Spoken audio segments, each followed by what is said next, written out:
যুব সমাজকে মাদক মুক্ত করে বিকশিত ভারত গড়ার লক্ষ্যে মেরা যুবা ভারত দক্ষিণ ত্রিপুরা কেন্দ্রের উদ্যোগে বিলোনিয়া টাউন হলে একটি দক্ষিণ জেলা ভিত্তিক সাংস্কৃতিক প্রতিযোগিতার আয়োজন করা হয়েছে। প্রদীপ প্রজ্বলনের মাধ্যমে এই বিশেষ অনুষ্ঠানের আনুষ্ঠানিক উদ্বোধন করেন দক্ষিণ জেলা পরিষদের সভাধিপতি দীপক দত্ত।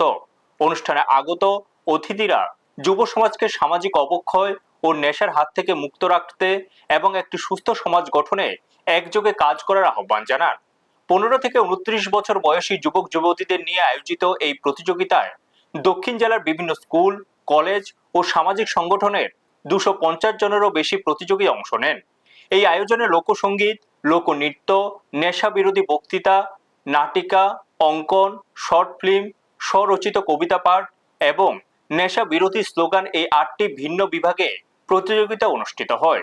যুব সমাজের মধ্যে এই আয়োজন ঘিরে বিপুল উৎসাহ লক্ষ্য করা গেছে এবং আয়োজকদের আশা এই ধরনের কর্মসূচি ভবিষ্যতেও তরুণদের ইতিবাচক ভাবনায় উদ্বুদ্ধ করতে সাহায্য করবে। ব্যুরো রিপোর্ট, নিউজ তৎকাল 24।